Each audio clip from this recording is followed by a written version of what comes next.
Melasma is a acquired pigmentation disorder. So basically, what we see is a lot of pigmentation. People coming with dark skin or patches of dark skin on the cheek areas. Usually, you will see women in the age between 20 to 40 who are having this black or brown patches over the forehead, cheek region, and nose, which is commonly called as melasma. Usually in the age group between 20 to 40 and post childbirth. So that is melasma is basically pigmentation present over the cheeks. There are a lot of different types of hyperpigmentation which we commonly see in the Indian patients, especially for example, somebody is having acne and that gets treated and leaves behind a mark, which is called as post-inflammatory hyperpigmentation. Sometimes there is like excessive sun exposure, which causes tanning of the skin. People are using cosmetics and scented products over the face. So that is leading to a type of dermatitis, which is called as Reels melanosis or facial melanosis. So these are common indications or even medical conditions like lichen planus or erythema dischromicum persistens. These are the conditions which one can confuse melasma with.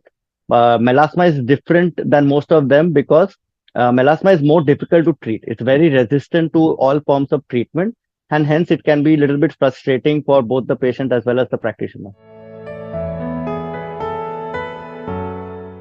Melasma causative factors, there can be a plenty. There's no one single reason which causes melasma. So sun exposure definitely is one of the main triggers. So a person who is more exposed to the sun, you will see that the melasma is worsening.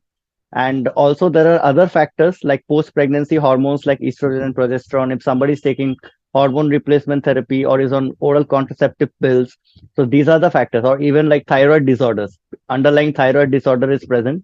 So these are common background conditions which you see in people having melasma. We can use topical treatments like basically creams and sunscreens during pregnancy. Melasma is directly linked to pregnancy. As we see in most patients, the onset of the disease is after the childbirth. So 20 to 40 age group women post their first childbirth start developing these brown patches over the cheek, bilateral cheeks, the nose area, and the forehead. So that is the most common time when we see that melasma has started. And treatment wise, during pregnancy, we can only stick to the topicals because we do not want to give any oral medication. So the best treatment would be to give a sunscreen, a proper moisturizer, a glowing face wash, and a night cream to help in depigmentation. And post pregnancy and childbirth, we can explore oral tablet options. Melasma will never fade out on its own. So that is one of the most resistant dermatological pigmentary conditions which we know. So definitely there is very less chance that once it has started that it will fade away on its own. So melasma definitely has to be treated, and it requires a combination of treatments.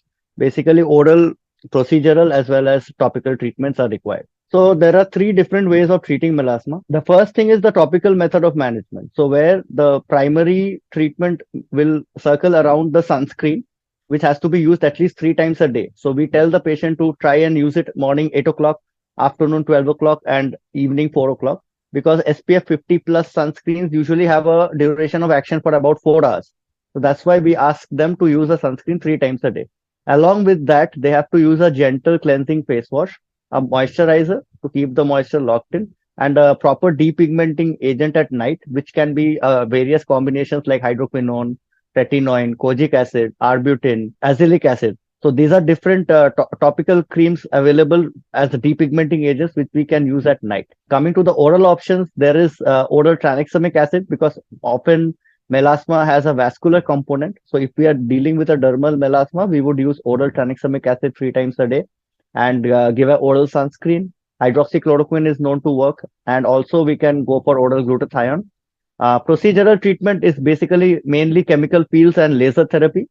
So both alpha hydroxy acid and beta hydroxy acid chemical peels can be used, which is like glycolic and salicylic acid peels in low concentration, 4 to 6 sessions done 2 to 3 weeks apart. And in laser therapy, I prefer to go for Q-switch NDAC lasers, more commonly called as the carbon peels or the Hollywood peels. So these which you can do once a month for around 6 to 8 sessions. So these are the various ways you can treat melasma. Often we go for a combination of therapy. Sunscreens are helpful for melasma because that is the primary protection from the sun rays. So ultraviolet rays as well as your visible light both can accentuate your melasma. So the best way to protect yourself from recurrences or relapses of melasma is to use a broad spectrum sunscreen, something which protects you from both UVA as well as UVB. A physical sunscreen is better than a chemical sunscreen. And as I said before, minimum SPF factor should be 50 and above, and it has to be applied 3 times a day: morning, afternoon, and late evening. So that is the best way to use a sunscreen, and it's one of the most essential therapy points when it comes to melasma.